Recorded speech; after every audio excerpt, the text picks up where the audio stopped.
Ballora is one of the most underrated yet also overrated at the exact same time animatronics, and you know what, it's kinda confusing. Some things we think we know, some things we don't know anything about, and then there's just everything in between. But you know what, I'm here to clear up some facts, some older facts, considering how she isn't really in any of the newer-ish games, but I mean, hey, we're gonna try anyway, alright? It's top 10 Ballora facts, let's do it. And at 10, eyes closed. Often when you see Ballora in the game, she appears to have her eyes closed, while other animatronics often have their eyes open because, you know, it's their eyes. There's definitely something unsettling about that fact that her eyes are basically always closed. It's like she's maybe lulling us into a false sense of security, or maybe it's just that she doesn't use their eyes because, again, they're an animatronic, so why would they actually need working eyes? You don't think that she's always watching you because her eyes are closed, but she also seems to always be watching you.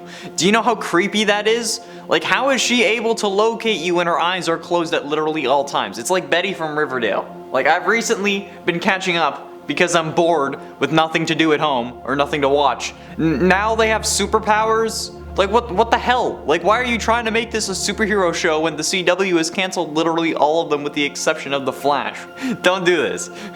It got bad. But it was kind of alright. But like, don't. And at 9, Ballora. Due to her eyes being closed, some have theorized a connection between her and the mythological demon or creature known as Ballora. The fact that her eyes seem to be permanently closed and even unable to open is a fact that people tend to focus on, and this, as well as the similarity to her name Ballora, is where this theory comes from, though it is more likely a reference that she's just a ballerina.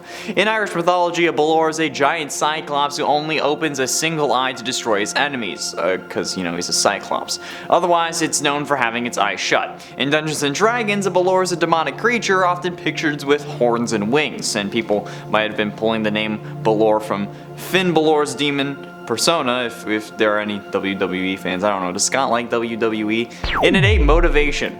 In the System Location game, where Ballora first makes her appearance, you are forced to shock Ballora into dancing at the beginning of the game. The frightening thing about this is the fact that you already know from the previous games that animatronics are often out to kill you. So, being forced to shock Ballora into performing just seems like a bad idea right off the get-go. It makes you feel like you're definitely going to end up dying, and you know what you do. So, yeah, maybe you shouldn't have shocked Ballora.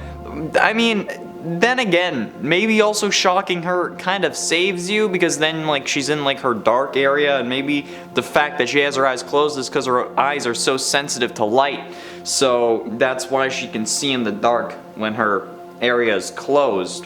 But you shocking her, maybe it screwed up those circuits. You know, I'm just spitballing here, but what if it made it so that her eyes don't work properly, hence why they're always closed, and then that's why she has to rely on hearing to try to find you.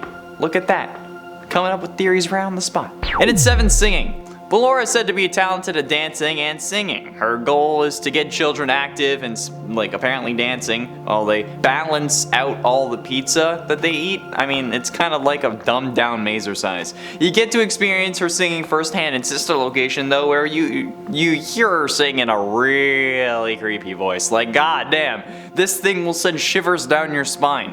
She appears to mainly focus on one melody, and one of the lines that you can hear her sing in the game goes as follows. I roam these halls alone all day, but now you're here, friend and prey. Yikes. She also sings about hearing your flesh and bones. So, yeah, but you know what?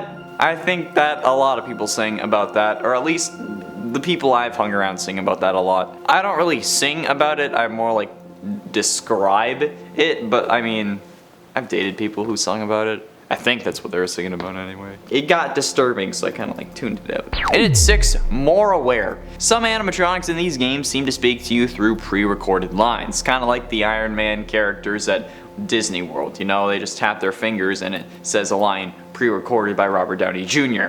In fact, a good number of them actually do this. Circus Baby, however, is not one of them because she's possessed by William Afton's daughter Elizabeth, and seems to be more in control of her thoughts, words, and actions, considering how, again, she's possessed. However, Ballora, while not being possessed, also displays some additional awareness compared to the others. She talks to you when you are in the vents underneath her gallery, and her words and phrases seem to be outside any kind of seemingly pre-recorded lines that would actually make sense for an animatronic of this caliber. This either means that Ballora could be possessed, but she's not, so it simply means that she has more advanced programming due to probably being an intentional substitute mother, because, you know, moms can't say the same thing 25 times in a row. I mean, they do, but you can't program them to. How about doing number 5, sharp teeth? Despite not being a nightmare animatronic and not being animal themed, Ballora, oddly enough, still has razor sharp teeth in her mouth for one reason or another, which mostly appears to be in the game to frighten you, because, I mean, I don't really think there'd be a practical use for them unless it's just for absolutely slaughtering children, kind of like Anakin. But, I mean, she has a few more human or like dull looking teeth in the front, but behind them, oh man, it's like a shark back there. It's crazy. I don't know why. Why was this a thing? Like, Scott, dude, come on. And at 4, her different jump scares. All of Ballora's jump scares are different, but they're also all terrifying. There are some jump scares where her face and eyes remain closed, while others her face opens up and reveals those sharp teeth and her eyes are still closed. But she also has jump scares where both the inside of her face and her eyes are open. Yeah, that's crazy. I don't like that.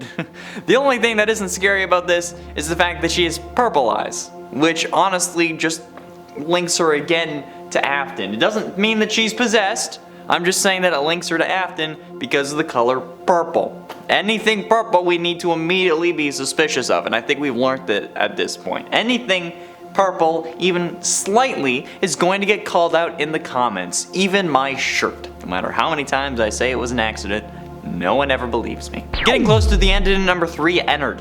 In Sister Location, Ballora ends up getting scooped out by Baby, at least I'm pretty sure it was by Baby, and then her parts end up being used to help create Ennard. Her endoskeleton is used to form his upper body, and her eyes are used to help him disguise himself more successfully as a human, even though they only really serve as design until he shoves himself into Ennard. I mean, like, you can see all the eyes all over his body, and then when he spits them out like Ennard spaghetti, you can see just eyes flying out of him.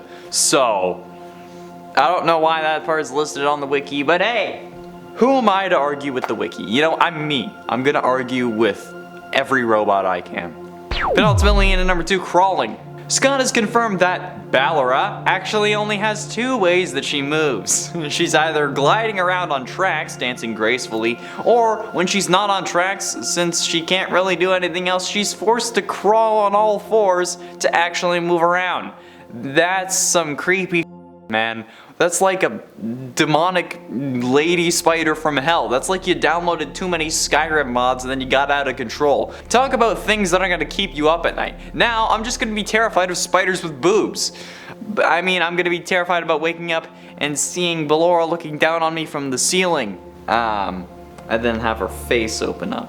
And finally, in at number 1, security breach. In security breach, we can eventually find a table surrounded by non-functioning staff bots. However, these staff bots, you can actually notice, are also seemingly painted. And it actually contains 1 bot for each of the Afton family members. Mr. Afton, or William Afton, being the one in the top hat sitting next to what is clearly meant to be the mother, one designed like Baby meant to indicate Elizabeth since she ended up, you know, possessing an animatronic, Michael sitting across from Crying Child who looks very similar to the Papa Bot, mostly because there's nothing else added to it, and the Crying Child robot who is sitting across from Michael, who fittingly is missing his head. However, a lot of people have pointed out the similarities between the Mom Bot and the Ballora animatronic, using it as evidence that the Ballora animatronic is in fact possessed by Mrs. Afton, or as these people are saying, Clara Afton, which is a whole other can of worms that I've talked about many other times.